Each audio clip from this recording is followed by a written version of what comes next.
জীবনে প্যাশন থাকলে তবেই তুমি কোনো কিছু অ্যাচিভ করতে পারবে।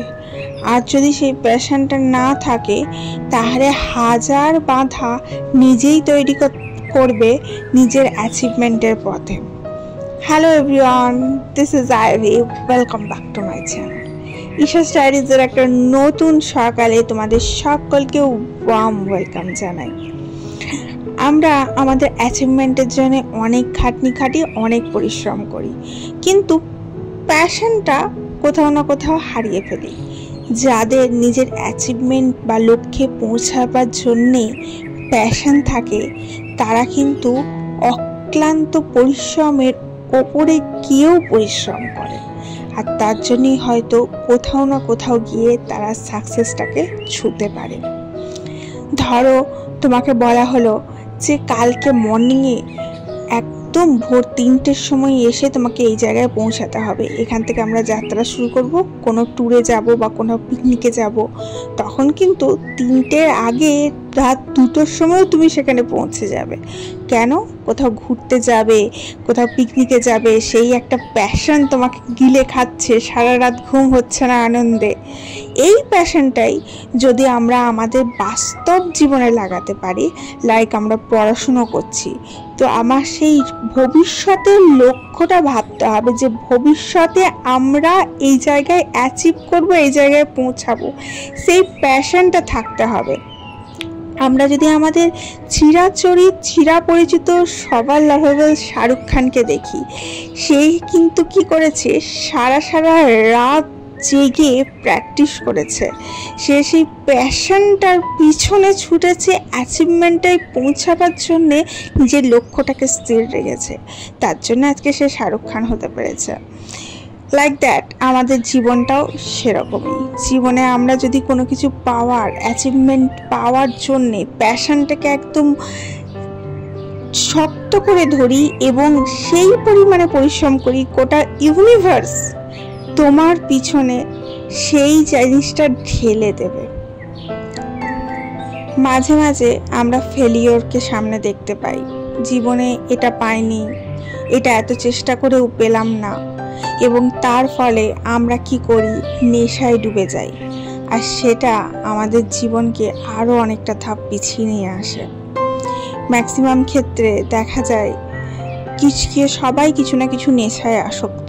ছেলেরা হয়তো মদ, সিগারেট এই সমস্ত জিনিসে, মেয়েরা হয়তো টিভি বা ইউটিউব চ্যানেল লাইক দ্যাট এই সমস্ত জিনিসে। আজকালকার ইয়ং জেনারেশনরা পর্নোগ্রাফিতে আসক্ত।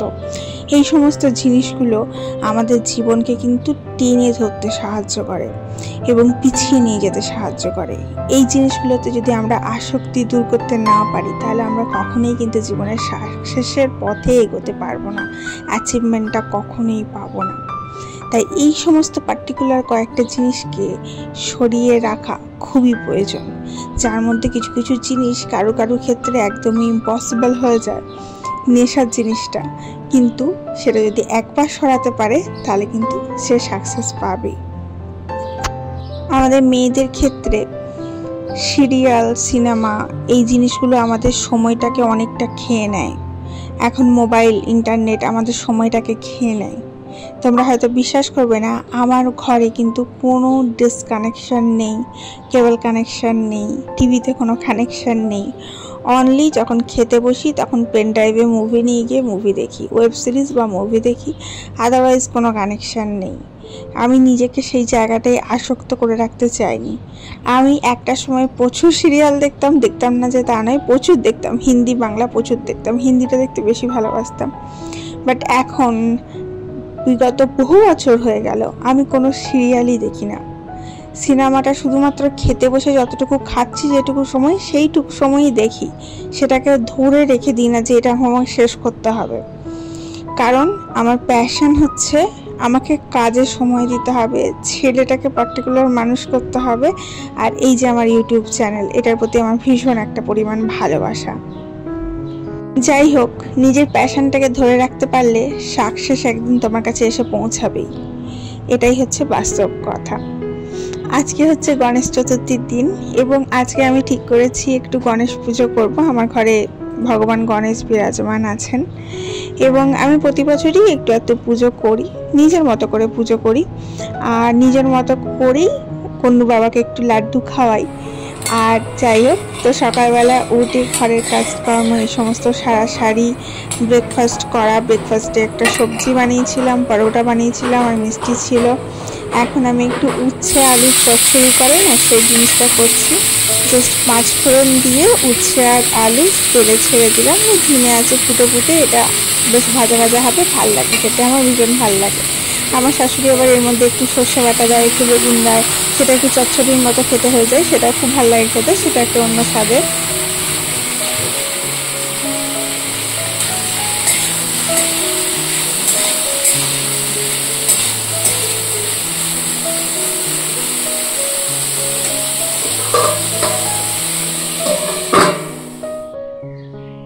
আফটার ক্লিনিংয়ের পর বেশ কিছু কাজ জমে থাকে।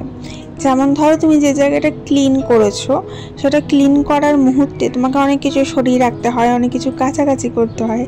তো আফটার ক্লিনিংয়ের পর সেই জায়গাগুলো প্রপার সাজাতে গোছাতে বেশ অনেকটা সময় যায়। তো আমার মেন ডোরের আমি পর্দাগুলো কেচেছিলাম 2 দিন আগেই, সেগুলো কেচে শুকিয়ে রাখা আছে। ইভেন এই যেগুলো লাগাচ্ছি এগুলো খুলে এগুলো আমি সার্ফ জলে ডোবাই এবং ব্রাশে করে একটুখানি ঘষে পরিষ্কার করে নিই। তো বছরে 1-2 বার তো পরিষ্কার করতেই হয়। তো এইগুলো এরপরে প্রপারভাবে লাগানো এবং সেট করা, এটা একটা বড় কাজ। এইটা যতক্ষণ না করা হচ্ছে ততক্ষণ ক্লিনিংটা করাটা কমপ্লিটই হচ্ছে না। আর দুর্গাপুজোর আগে আমরা বাঙালিরা প্রত্যেকেই কম বেশি ঘর পরিষ্কার পরিচ্ছন্ন এবং ঝাড়াঝাড়ি করেই থাকি। আমার মাদের দেখতাম পার্টিকুলার একটা দিন ধরে সেটাতে একটা রুম ধরে পরিষ্কার পরিচ্ছন্ন করতো। তো আমার পক্ষে অতটা চাপ নেওয়া সম্ভব হয় না, আমি খেপে একটু করে কাজ গোছাই। যেমন ধরো এই যে কার্টেনগুলো রয়েছে, কার্টেনের পোর্শনটা ক্লিন করলাম, তারপরে এই পোর্শনটা ক্লিন করলাম, এরকম করে। যদিও আমার ঘর প্রচুর নিট অ্যান্ড ক্লিন থাকে, তার জন্য আমাকে অতটা কষ্ট করতে হয় না। যাদের ঘর অতটা পরিষ্কার পরিচ্ছন্ন থাকে না বা সারা বছর অতটা করতে পারে না কাজের চাপে, তাদেরকে একটু বেশি ঘাটতে হয় এই বিষয়ে। এই সময়টা পার্টিকুলার এই 2 উইকস ধরে আমি ভীষণ চাপে রয়েছি। মেয়েটার সামনেই এক্সাম, ওর কোনো টিউটর নেই, আমি একাই ওকে গাইড করি। তো এই যে ওর সাথেই কথা বলছি এখন, ওর এখন চলছে স্টাডি লিভ। তো একবার করে ওকে পড়ানো, তার মাঝে ক্লিনিংয়ের কাজ করা, তার মাঝে ঘরের কাজ, রান্নাবান্না, সমস্তটা একা হাতে আমাকে সামলাতে হচ্ছে। তার জন্য আমি প্রচুর চাপে রয়েছি এবং প্রচুর হেডেক রয়েছে আমার। তবুও তার মধ্যে আমি চেষ্টা করছি সমস্তটাকে মোটামুটি ঠিকভাবে ব্যালেন্স করার। যাই হোক, বেশি চাপে থাকলে না মানুষের অনেক কাজ ভুলভাল হয়ে যায় বা অনেক কাজ প্রপারভাবে হতে চায় না। সামান্য একটা দেখো, আমি এই কার্টেনটা লাগাতে গিয়ে আমাকে কি পরিমাণ ঝামেলার সম্মুখীন হতে হলো আজকে। আমি জাস্ট লাগিয়েছি এটাকে। তো কার্টেন দুভাবে লাগানো যায়, যেটা দেখো এইভাবে লাগিয়েছি, এটা একভাবে হয়, আর একটা হয় সামনের দিকে মুখ করে হয়। তো সামনের দিকে মুখ করে যেটা সেটা আমার ভালো লাগে না, আমার যেটা বেশ ঢুকে থাকবে, দেখা যাবে না, এরকম সেটটা ভালো লাগে। দুটো পর্দা দেখো 2 রকম লাগানো হয়ে গেছে, তো খেয়াল করিনি, লাগালাম। এখানে লাগানোর পর দেখছি দুটোর মুখ দুদিকে হয়ে গেছে, দেখতে ভালো লাগছে না। তখন আমি ঠিক করলাম যে একটাকে খুলে আবার সেট করে ওটাকে ঠিক করব। সে করতে গিয়ে আমার কি ঝামেলা, ওটা করতে গিয়ে ওপর থেকে যে পাইপটা আছে সেটা খুলে পড়ে গেল। একবার এই যে দেখো এটাকে করেছি, করে আমি সেটটা ভুল করেছিলাম ভাঁজটা, তো সেটাকে আবার সেট করলাম, সেট করে জাস্ট এটাকে লাগাতে যাব আর ওটা গোটাটা খুলে পড়ে গেল। এটা প্রায় 2-3 বার আমার দ্বারা হলো, মানে এই যে দেখো খুলে পড়ে গেল, নিয়ে আমি আবার এইটাকে লাগিয়ে আবার ওইটাকে সেট করতে গেলাম তো আবার খুলে পড়ে গেল। মানে হয় না মানুষের কোনো জিনিসটা খারাপ লেখা থাকলে সেটা তুমি কত শত চেষ্টা করলেও পারবে না আর কি, মানে ওটা তোমার দ্বারা হবে না, এটা ভগবান বলছে। তো আমার হাজব্যান্ডকে ডাকলাম, এই দেখো দেখেছো কি অবস্থা, মানে ওটা সেট হচ্ছেই না। নিয়ে এই যে হাজব্যান্ড মশাই এসে ও প্রপারভাবে লাস্টে ও সেট করে দিল, তারপরে এটা সেট হলো। মানে এটা লেখা ছিল, কিছু কিছু জিনিস লেখা থাকে যে এটা এর হাতেই হবে বা এটা এর দ্বারাই হবে, তো আমার হাজব্যান্ডের হাতে এটা হবে এটা লেখাই ছিল, তার জন্য আমার হাতে হচ্ছিল না। তো করবার পর এটাকে সেট করলাম। আমার এটা হচ্ছে মেন ডোর, তো মেন ডোরটাকে আমি এরকম করে সাজিয়ে রেখেছি। আর যেগুলো হাতের ক্রাফট দেখতে পাচ্ছ ওগুলো সব আমার মেয়ে করেছে, ইন্ডিপেন্ডেন্স ডে উপলক্ষে স্কুলে জমা করতে হয়েছিল। এরপরে চান টান করে চলে আসি এবং আমি আজকে একটা নতুন নাইটি উদ্বোধন করেছি। অ্যান্ড এখন আমরা পুজো করব আমি আর আমার মেয়ে মিলে গন্নু বাবার। আর গন্নু বাবার জন্য বিভিন্ন ধরনের মিষ্টি নিয়ে এসেছিলো আমার হাজব্যান্ড, তো সেগুলি সাজিয়ে দিচ্ছি গন্নু বাবাকে। ওইটা হচ্ছে চকলেট দেওয়া একটা মিষ্টি, আমি ঠিক নাম জানি না। এই যে মিষ্টিটা এখন দিচ্ছি এটার মধ্যে ড্রাই ফ্রুটস আছে, খেজুর, তারপরে কাজু, এই সমস্ত দিয়ে করা। কোনোটারই আমি নাম জানি না, বাট সব কটাই খুব ভালো এবং সব কটাই গন্নু বাবার পছন্দের মতো। অ্যান্ড এটা যেটা দিচ্ছি এটার ভেতরে একটা আমসত্ত্বর পুর দেওয়া, ওপরে বরফির মতো, কাজু বরফির মতো, আর ভেতরটা আমসত্ত্বর পুর দেওয়া। অ্যান্ড সব থেকে লাস্টে যেটা দিচ্ছি সেটা হচ্ছে গন্নু বাবার অল টাইম ফেভারিট, সেটা হচ্ছে লাড্ডু। লাড্ডু না দিলে তো গন্নু বাবার পুজো অসমাপ্ত হয়। তা আমাদের এখানে অতটা মোদক পাওয়া যায় না জানো তো, লাড্ডুটা পাওয়া যায় তো লাড্ডুটাই আনিয়েছি, মোদক পাওয়া গেলে মোদকটাও আনাতাম, বাট আমাদের এখানে সেটা অ্যাভেলেবেল পাওয়া যায় না।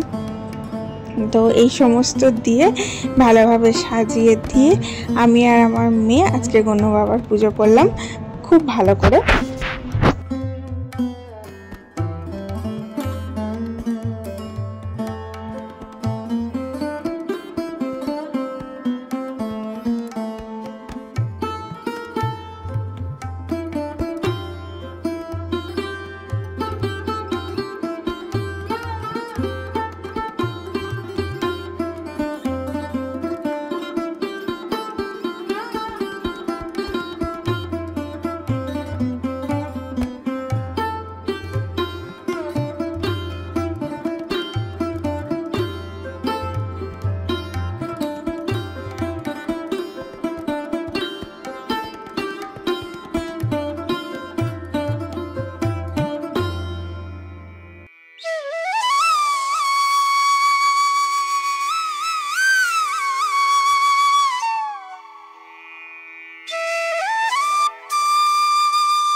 এখন আমি ব্যালকনিতে চলে এসেছি আমার গাছের ফুল পাততে। আমার গাছে এক গাছ করে ফুল হয়, নয়নতারা অ্যান্ড তোমার যেটা সাদা ফুল, টগর ফুল, সেটা।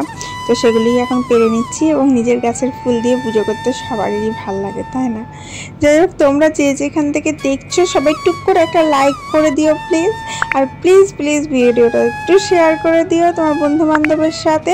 আর যারা যারা এখনও আমার ফ্যামিলির মেম্বার হয়ে ওঠোনি, নিচে থাকা রেড কালারের যেটা সাবস্ক্রাইব বাটন আছে ওটাতে ক্লিক করে আমার ফ্যামিলির একজন অ্যাক্টিভ সদস্য হয়ে যাও।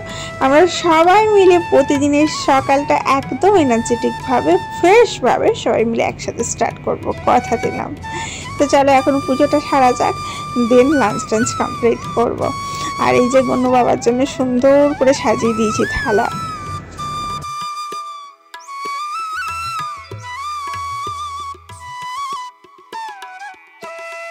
এখন আমার মেয়েকে দিয়েছি, আমার মেয়ে ফুল দিয়ে সাজিয়ে দিচ্ছে আমার গোটা সিংহাসনটা।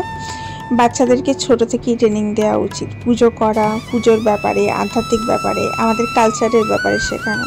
যদি ছোট থেকে না শেখার হয় তারা কালচার সম্বন্ধে কিন্তু জানতে পারবে না। তার জন্য আমি আমার বাচ্চাকে ছোট থেকেই ট্রেনিং দিয়েছি আমার কালচারটা সম্পূর্ণভাবে তার মধ্যে নিয়ে আসার জন্য।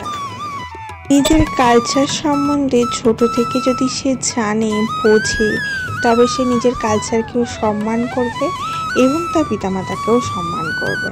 ছোট থেকে আমি তাকে সেই শিক্ষাই দিয়েছি যে নিজের কালচারটা সম্বন্ধে সে জানুক, বুঝুক। এবং আমি ছোট ছোট স্টোরি রূপে আমার নিজেদের যে ভগবান বা আমাদের কালচারের যে ভগবান, সেই অনুযায়ী আমি সেই সমস্ত স্টোরি আমার বাচ্চাকে শোনাই। সবার উচিত তার নিজের কালচার সম্বন্ধে তাদের বাচ্চাদেরকে এইটুকু অন্তত শিক্ষা দেওয়া।